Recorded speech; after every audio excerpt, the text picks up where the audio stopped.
Hello everyone and welcome to the first of many College Football 26 Dynasty videos. Today we are going to be starting a long and hopefully prosperous journey with the Oklahoma State Cowboys. Coming off their worst season since 1991 and their first losing season since 2005, we will be hoping to take them back to glory. The man I trust to lead Oklahoma State back to relevance will be Joey Spillman, the storied quarterback from our James Madison dynasty who threw for over 20,000 yards and led us to 2 national championships. An offensive mastermind, I don't think there's anyone better equipped to help turn this Cowboys franchise around. As for the settings, we are going to be playing on Heisman difficulty, coach firing on, injury on, accelerated clock on, quarter length 12 minutes. Minimum play clock 17 seconds. All wear and tear is going to be on default. The transfers, these are my transfer settings here. These are the recommended sliders for some YouTubers I've been watching. And everything else is pretty standard. We are going to do auto progress players on. I like how the game just auto does it. I think that's pretty cool. As for our schedule, we are just going to go ahead and leave it the same how the original schedule was for Oklahoma State. We're going to open the game with a nice easy game against FCS Southeast. And then our hardest test of the year against Oregon. Besides Oregon, though, I'm not seeing too many super hard opponents here. Our conference schedule is, there's some decent teams in there, but nothing crazy stands out. Now, my favorite part of starting any dynasty or franchise, getting to know the team and the players we're going to be working with here. The quarterback room is very young, all freshmen, 2 redshirt freshmen, but they are somewhat talented. The only thing that I'm not too thrilled about is their throw power. None of them have even above 90 throw power, and the most promising of the bunch is Haas Hedgney, and he only has 87 throw power. He is a little Johnny Manziel build, 91 speed, only 6 foot tall, 206 pounds. He will most likely be the starter. This is our most talented room, the running back room. We have 2 seniors here leading the way. Freddie Brock IV, he's at 87 overall, 89 speed. This team does not have a lot of speed from what I'm seeing so far, which is a big issue. We got some solid wide receivers, some good young ones. That doesn't look like it'll be too much of an issue from years to come. Tight end looks like it's pretty stacked with a sophomore. Our offensive line, though, is one of the biggest weaknesses on this team.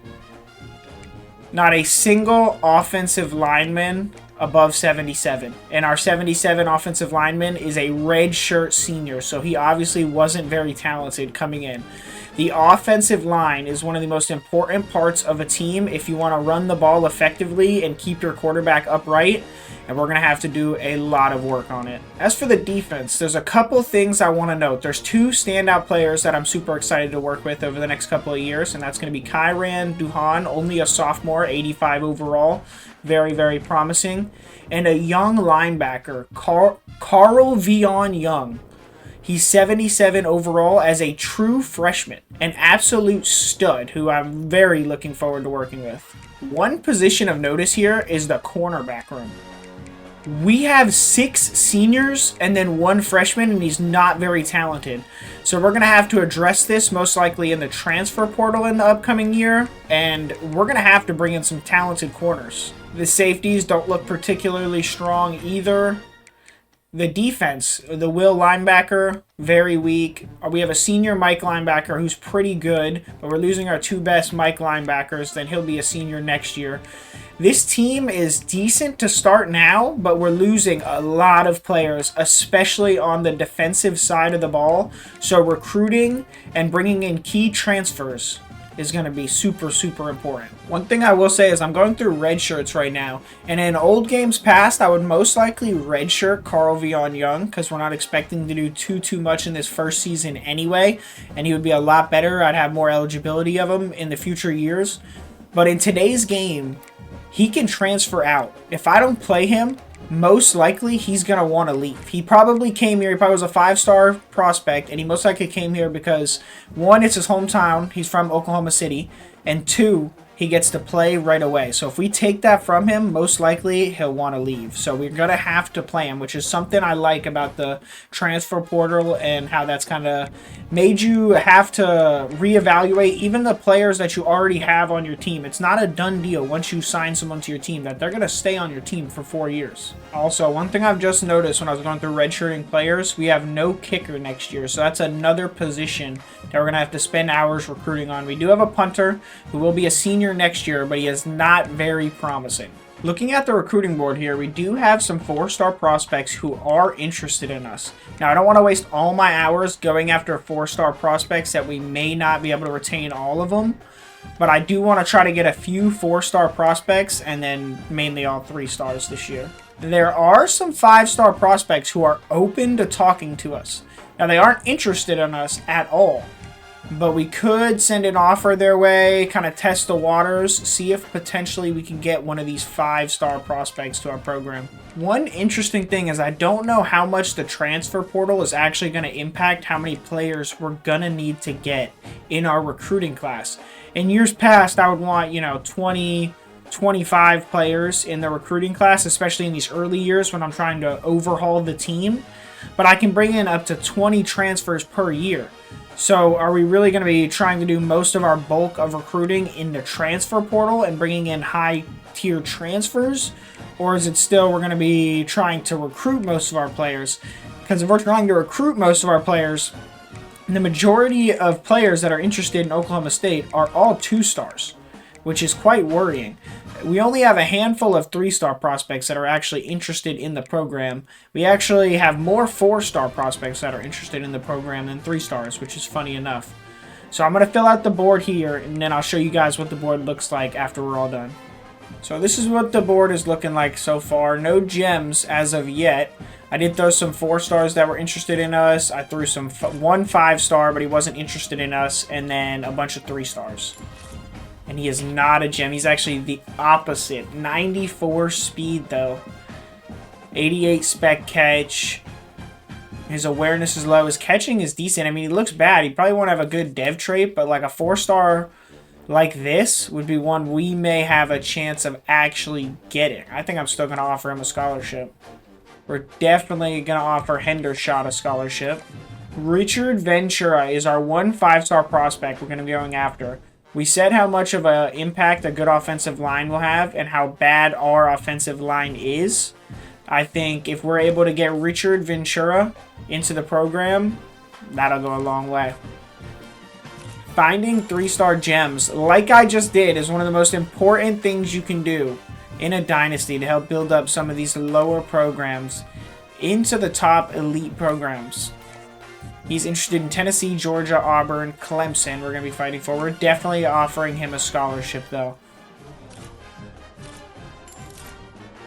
Another gem on the right guard.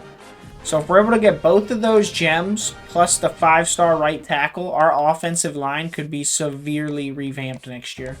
I went ahead and added 2 4-star corners to the list now with the extra hours we have. Hopefully, these guys will have promise. 91 speed, 92 acceleration, quick jump. His man coverage and zone coverage is okay. He has really good press. He looks like a pretty solid player. Definitely going to offer him a scholarship. We know how bad we'll need corners next year with 6 of our corners being seniors. This guy struggles in man coverage. He is a gem, though. 92 speed, 66 catching. He must have a really good dev trait because if you're looking just off of stats, Burns almost looks more promising. Here's a look at some of the recruits we'll be looking to bring on board next year. We got Jabari Igwebuike.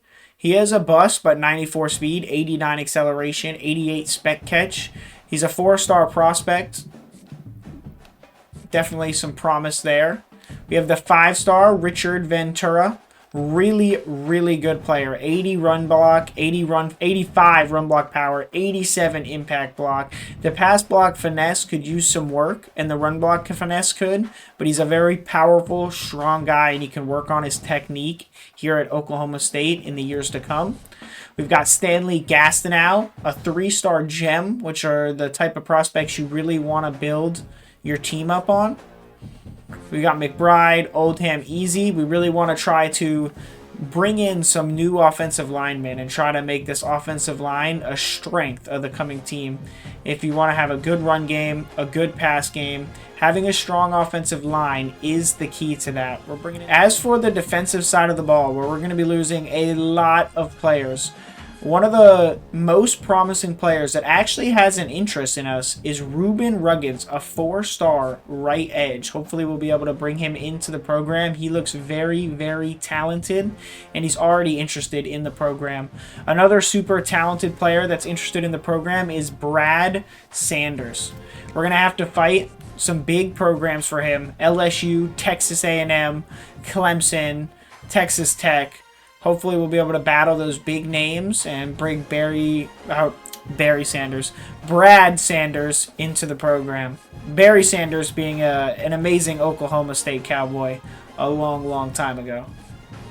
We've got 2 4-star corners that aren't interested in us. One of them being a gem that I'm very, very intrigued by. We have offered him a scholarship. Hopefully we can fight some of those bigger name schools for them.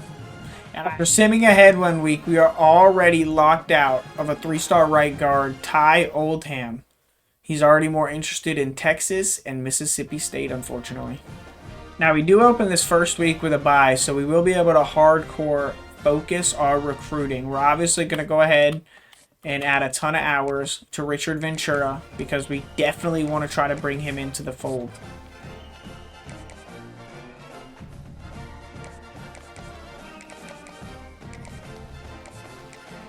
Same with Brad Sanders here. Send the house on him as well.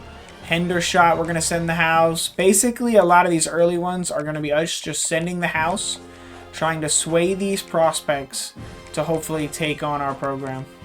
Now, this is where it gets interesting because we won't be able to send the house on all of them. I am sending the house on a lot of these main guys up here that I have a chance to go for because they are really, really special. And those are the guys that can turn this program around. But when we get into these 3-star players, we're not going to have enough hours to send the house on all of these guys. So we're going to have to make some choices. So here's what our board is going to be looking like to start the year. We're sending the house on Ventura, Sanders, Hendershot, Igwabuki, Ruggins, Cantwell, Campbell, Tukuwafu, Ramsey, Trueblood. We're only sending 25 to Virgin.